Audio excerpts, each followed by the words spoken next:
Bienvenue sur Karaté Bushido, je suis Greg Gothelf, fondateur de France Kettlebell et fabricant de la première marque française de kettlebell, Forket.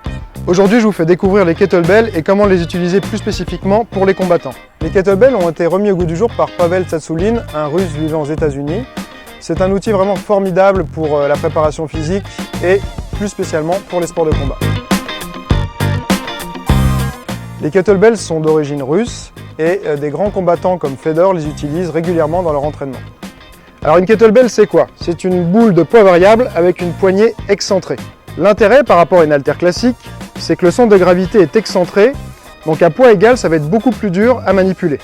Une erreur fréquente chez les combattants est de suivre un programme de musculation de type bodybuilding, dont le but premier est le développement de la masse musculaire sur un plan esthétique et non pas athlétique et fonctionnel.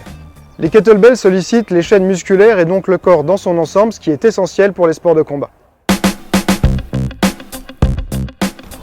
Avant de commencer les circuits spécifiques aux sports de combat, je vais vous montrer quelques exercices essentiels à connaître pour les kettlebells. Premier exercice, le swing à deux mains.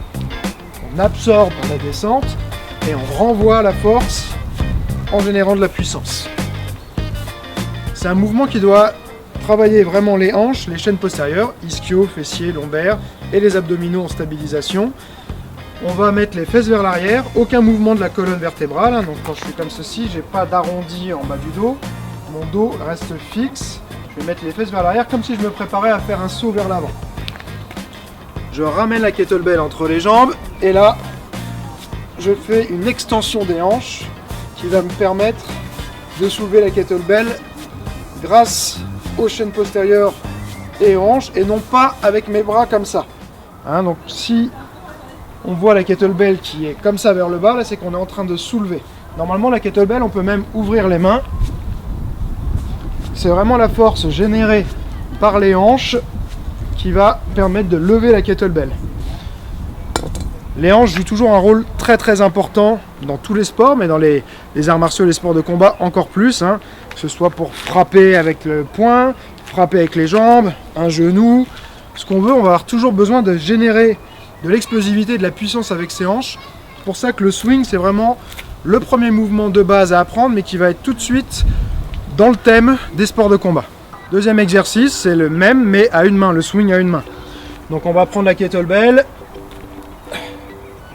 toujours générer la force avec ses hanches. Cet exercice-là va permettre de mener à l'exercice suivant, qui est le clean, où on vient ramener la kettlebell à soi. Donc qui va être un mouvement de tirage. Là, on vient tirer. Il faut essayer de faire attention à ne pas avoir d'espace là, à cet endroit-là. Là, il ne doit pas y avoir d'espace, donc je dois arriver avec la poignée collée à l'avant-bras. Pour ça, j'ai une trajectoire en diagonale qui va d'une extrémité à l'autre.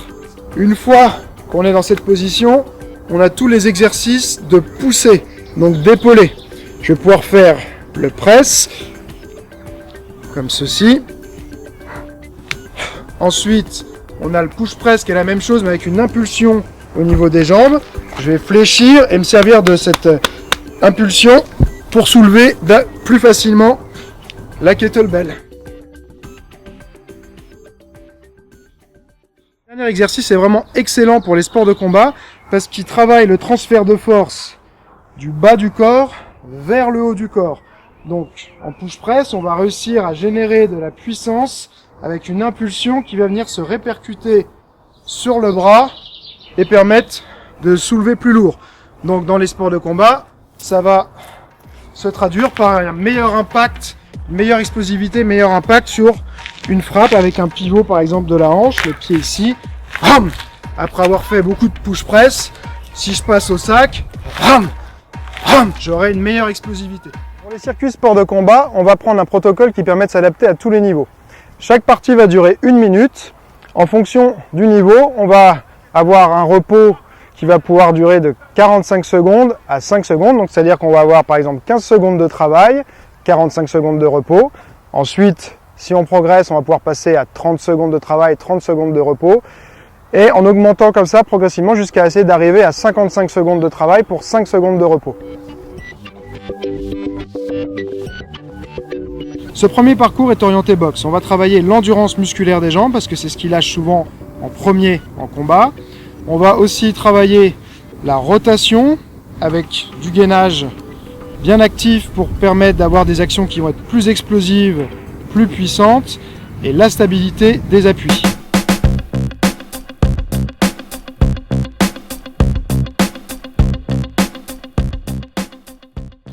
Premier exercice, je vais faire un clean. Je me mets en position comme une garde de boxe, donc avec le poing au niveau du menton ici. J'ai une position de jambe un peu plus large que mon bassin. Il va falloir que je retrouve en fait ma position de combat.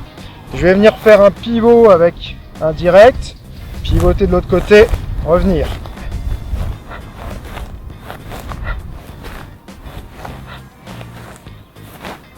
Donc là, on va travailler la stabilité. Ça va permettre aussi de s'entraîner à garder sa main levée, pas avoir le poing qui descend au fur et à mesure, et donc en combat d'avoir une garde qui finit par tomber.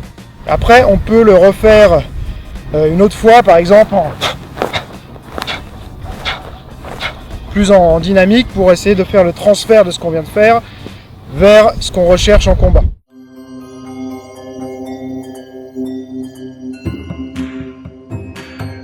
On va se mettre dans sa position de boxe. Donc, jambe gauche devant pour les droitiers, jambe droite devant pour les gauchers.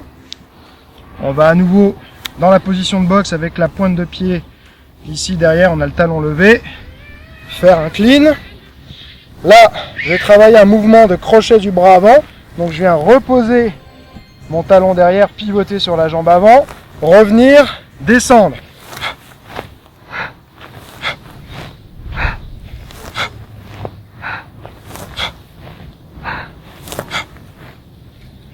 Viens changer de côté.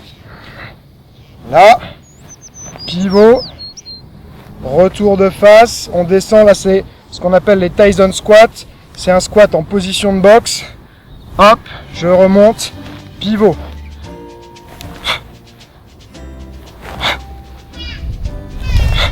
Pareil, toujours la main bien positionnée, on ne laisse pas tomber au fur et à mesure.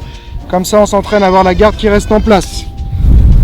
Donc là, ça va aider sur tout ce qui est boxe, crochet, esquive rotative qui vont venir suivre ensuite. On va bien renforcer ses jambes. Là, c'est pas un circuit qui est cardio, parce qu'on peut pas aller très très vite. Il y a vraiment une composante de stabilité très importante.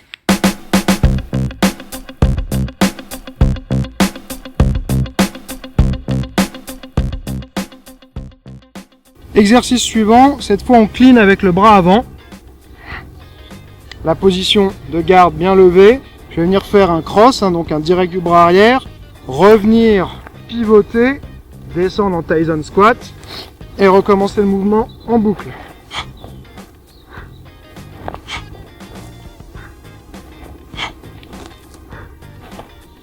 Donc là, ça nous permet aussi de travailler les esquives à nouveau et les changements de direction.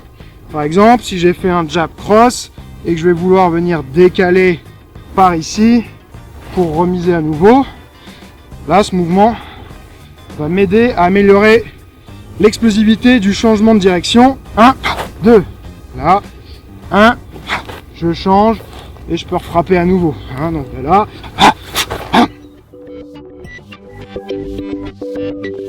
deuxième circuit, on garde le même protocole, 1 minute découpée comme on veut en fonction de son niveau. Là, ça va être plutôt orienté sur la lutte et le MMA.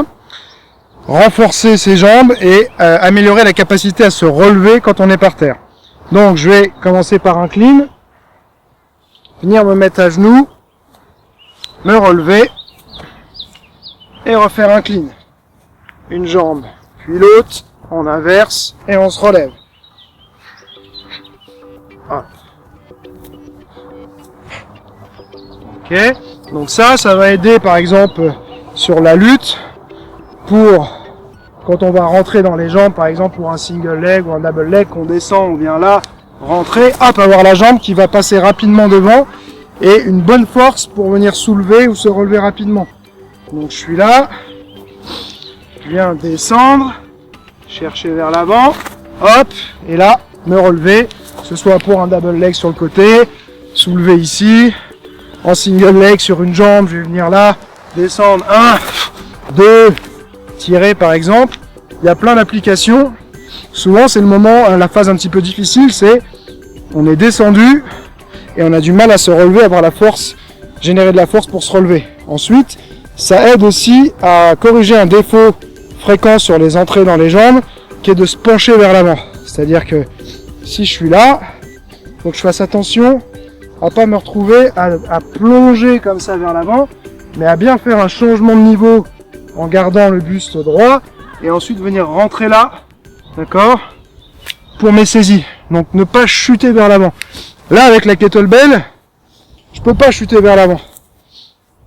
Si je suis comme ça et que je commence, quand je vais me relever, donc par exemple, à me pencher en avant, j'arriverai pas à me relever. Il faut que je garde cette position de buste pour réussir à me relever et travailler là la puissance de cette jambe là, boum, accompagné d'un bon gainage. Sur ce premier exercice, on a fortement sollicité les jambes, donc on va les reposer un petit peu en passant à simplement des pompes. Donc je me mets en position, une bonne planche, je serre les fessiers, je serre les abdos, je rentre les coudes vers l'intérieur, on n'avance pas la tête, on est bien aligné, on descend, on remonte, on contrôle sa descente, on accélère sur la montée. Alors là on a, en fonction de ce qu'on a choisi, de 30 à 50-55 secondes de pompe à faire, donc ça sert à rien de partir comme un malade, sinon on n'arrivera pas au bout de sa série.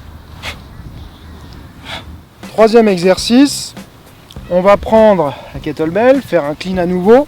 Je vais descendre la jambe opposée à la kettlebell derrière, me relever en squat et pousser en presse. Clean à nouveau. Je contrôle bien la descente ici pour pas me taper le genou au sol. Là, je cherche pas à me relever tout de suite. D'abord, je viens dans une position de squat dans laquelle je vais ensuite exploser. Là, contrôle, squat, rom. Donc ça, ce que ça va travailler, comme tout à l'heure pour la lutte, l'explosion une fois qu'on est sur la jambe de quelqu'un, on est descendu, on est rentré, et là, je vais vouloir le soulever, par exemple partir sur le côté. Donc, ram, lever et me relever avec vitesse et explosivité. On fait ça des deux côtés et on termine le circuit par des pompes à nouveau. On peut varier si on veut l'écart de pompe pour travailler un petit peu différemment. Ce type de séance peut être effectué 2 à 3 fois par semaine en complément de votre entraînement hebdomadaire en sport de combat.